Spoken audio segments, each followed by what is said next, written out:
The Central Bank of Kenya today as it offers guidance on the direction of the interest rates in the market. The CBK has been relatively silent in the aftermath of the repeal on the ceiling to lending, with the Governor Patrick Njoroge stopping the short of indulging in the debate. However, the Central Bank is now set to review the economy's best lending rate. The Central Bank rate has been at 9% for 4 consecutive months. Joining us to discuss this and more concerning the economy is Peter Gitau, who is an economist. Good afternoon. Good afternoon to you, sir. And thank you very much for joining us this afternoon. My pleasure. All eyes are on CBK today, yes. Expecting the review of the CBR rate, which has been at 9%. Yes. Do you think it will change this time round? Oh, yes, it will. It will definitely change. We see what's been happening for a long time, and in the last 3 years, is that banks and the other lending organizations like SACCOs, they've been very careful with which person to lend to, because everything was squeezed to under 14%. But then we're going to go back to where the banks would feel fairly more relaxed. They can take a bigger risk. The interest rate definitely will go up, but that probably just means that the banks will take a bigger risk on people, spread the payment a bit further, and we're going to see over 1 million people, probably in the next 1 year, you'll see over 1 million people going back to borrowing the banks. All right. Yes. And when it comes to actually the economy and being a bit relaxed to the point that, as you've said, SMEs, people going back to the banks, MPC has really constrained this. And keeping in mind, you're saying that it might change. What impact will it have in the economy at large? Oh, definitely. It will spark growth, because people will be able to borrow quickly. Banks will also be able to disburse the money quicker. I mean, before, you know what has been happening in the last 3 years. The banks, even despite knowing you for maybe you've been with that bank for 10 or 15 years, they're conducting more and more searches. But that should be relaxed a bit, and you get more people borrowing, and therefore you get more people spending. And if you get more people spending, then the economy becomes more active, and therefore the activity is spread out. So we're expecting to see a lot of activity going on, people spending, people building, people buying. So it is a good thing. It definitely is a good thing. All right. Yes. And when you talk about expenditure still on matters, debt ceiling, let's cross over to debt ceiling, where we've seen the government, the Parliament and the Senate accepting to increase the debt ceiling to 9 trillion. And what impact will this have? Because we've seen World Bank saying that we might be in a debt crisis as a nation. Well, that has always been a talk. You see, when you borrow, definitely, then people will say, oh, maybe you have a borrowing, or maybe you're putting yourself in this and that situation. But if you look at what is going on across the country, the infrastructure that is coming up, we need that kind of infrastructure.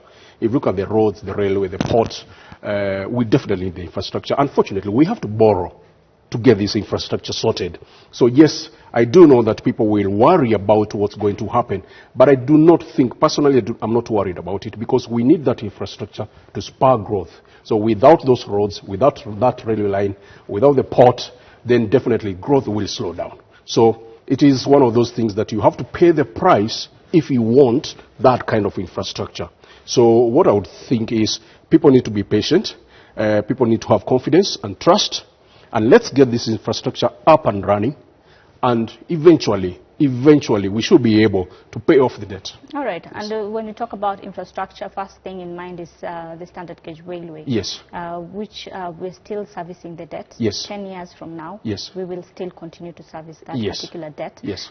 Do you think 10 years from now we'll be able to reap benefits of that particular? Oh, we're already reaping the benefits. The goods are coming inland faster. The people going down to Mombasa are going faster. If you book the standard gauge railway train now to go to Mombasa, you probably might not get a ticket today or tomorrow. So we are reaping the benefits. The thing is this: change comes, and whenever change comes, people are a little bit cagey. They're not sure about this change. If you look at what happened with the taxi industry, people are not happy with the new apps that came up, and suddenly everything has calmed down, and suddenly everybody actually moves around easier. So yes, the standard gauge railway has come. It's changed everything. Mombasa is not the same anymore. You've seen a lot of demonstrations in Mombasa, but goods are coming inland faster. People are going down coast faster and easier. It will settle down. We will be able to repay that loan. If you look at the amount of money standard gauge railway is making per day. It's a lot of money. It's a lot of money. So, yes, let's be optimistic. Let's not be pessimistic. Yes, whenever you bring change, people are not happy about it.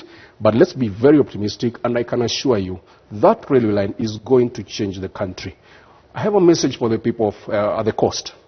Yes, a lot of trucks may not be on the road right now because a lot of cargo is going to be on the railway. But what I will tell the people of the coast is, think outside the box. Mombasa is a great tourist spot. I would probably think they could diversify and maybe say, right, why don't we invest in tourism? Why don't we convert our yards into hotels, into tourist centers? Mombasa is great for tourism.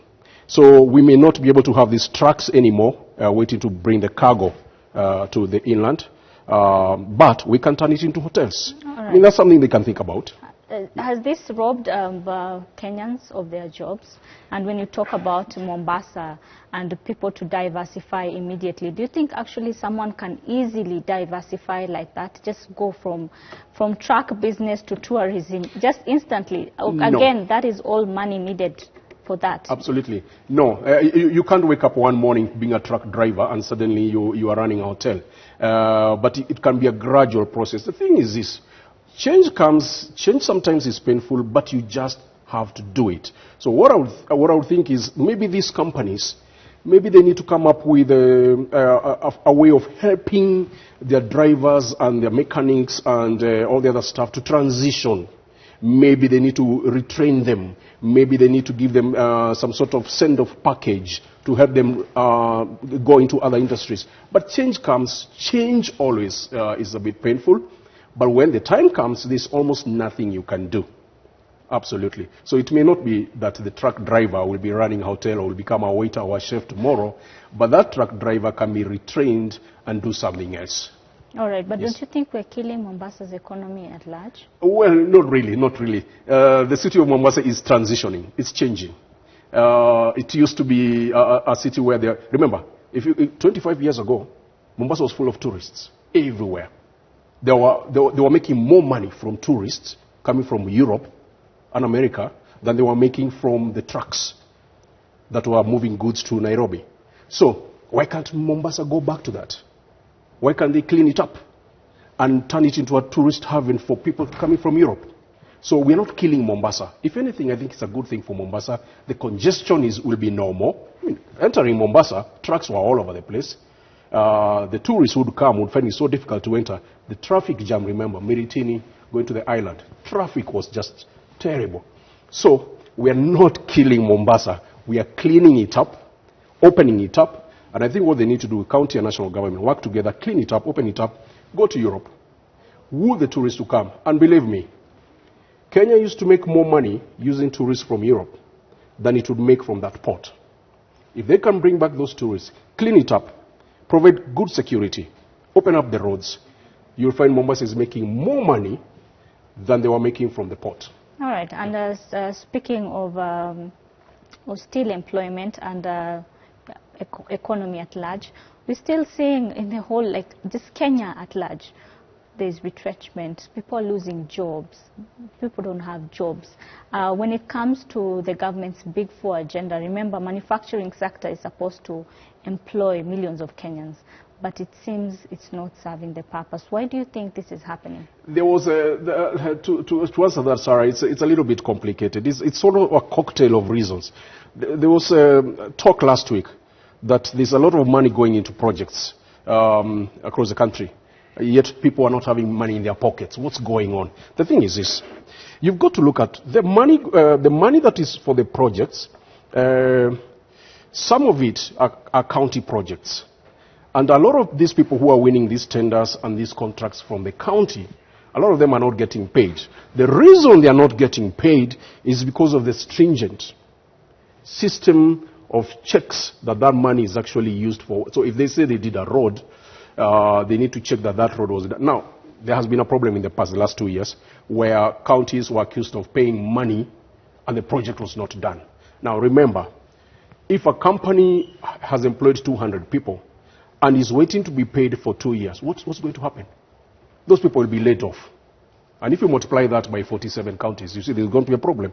So what I would think is we need to rethink our system of checking whether these projects in the counties or whether these tenders in the counties are being done properly. So that if a project has been completed, in 2 months, that person should be paid. Remember, if you give me a tender to do a road in a county, a 10-kilometer road, I probably have 300 people, directly or indirectly, working there. If you don't pay me in 1 year, then you can imagine what will happen to those people. Right. So it's a cocktail of problems that we need to rethink. All right. Yes. Thank you very much. We've been speaking to Peter Gitau, who is an economist and has been able to touch on different parts of the economy now, from manufacturing to also business in Mombasa Port. Now, moving on from that, coffee farmers in Kirinyaga County may fail to benefit from a 3 billion grant set aside by President Uhuru Kenyatta's government in this financial year